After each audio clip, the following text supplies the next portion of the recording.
चलिए एक सिचुएशन बताइए, अगर आपके पास आपके कार्यस्थल पे काम करने वाली एक महिला आती हैं और वो बताती हैं कि उनके साथ सेक्सुअल हैरेसमेंट का केस हुआ है, लेकिन जिनके खिलाफ वो आरोप लगा रही हैं वो बहुत सीनियर हैं आप ही के डिपार्टमेंट में, अब आपके पास क्या क्या रास्ते हैं?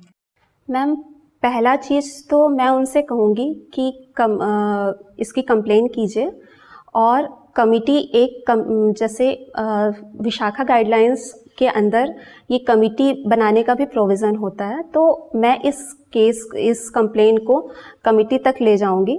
साथ ही ज़रूरी नहीं है कि वो चीज़ मतलब सही ही हो, उनका हो सकता है कि वो सिर्फ कंप्लेन ही कर रही हो, तो इसकी निष्पक्षता से जांच करेंगे, एविडेंसेस एंड प्रूफ्स इकट्ठा करेंगे और अगर लगता है कि सर आरोपी हैं जो सीनियर ऑफिसर हैं तो उनके खिलाफ एक्शन लिया जाएगा, अदरवाइज केस जो विमेन है उसके खिलाफ लिया जाएगा।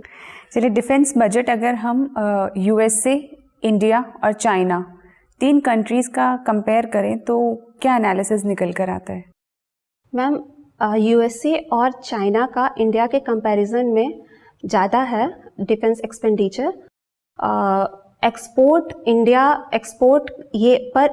ये जो आर्म्स एंड एम्युनिशंस है इसका एक्सपोर्ट ये कंट्रीज ज़्यादा करती हैं, जिससे उनकी अर्निंग हो जाती है, लेकिन इंडिया लार्जेस्ट इम्पोर्टर है, तो इसलिए इंडिया के पास इन दोनों के कंपैरिजन में कम तो हैं आर्म्स एम्युनिशंस, पर इसका ड्रेन ऑफ वेल्थ भी होता है, तो इस वजह से इंडिया को फोकस करना चाहिए कि मेक इन इंडिया और इन सब के through defence policies, indigenous defence sector को स्ट्रॉन्ग बनाने के लिए।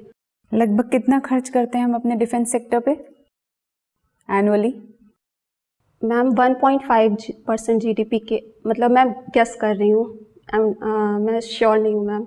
चलिए ठीक है। दूसरा आपने ऑप्शनल लिया था सोशल वर्क जी। ये बताइए, एक सरकारी कर्मचारी जब कोई सोशल काम करता है और एक एनजीओ में जो व्यक्ति पार्टिसिपेट करके सोशल वर्क करता है, क्या अंतर है दोनों में? मैम, जो सरकारी कर्मचारी कर रहा है वो सोशल वेलफेयर कर रहा है और जो एनजीओ में कर रहे हैं वो सोशल वर्क की प्रोफेशन को हैंडल कर रहे हैं। उनको उसके लिए पेमेंट मिलता है, उनको स्किल्स दी जाती हैं कि इस टाइप से आपको यहाँ पे हैंडल करना है चीज़ों को। यहाँ पे गवर्नमेंट सेक्टर में सोशल वेलफेयर की जो स्कीम्स होती हैं उसको जो ऑफिसर्स हैं उसको इम्प्लीमेंट करते हैं। तो अगर आपको सोशल वर्क करना हो तो आप कौन सी रास्ता चुनेंगी, सोशल वेलफेयर का एज अ गवर्नमेंट सर्वेंट या एनजीओ?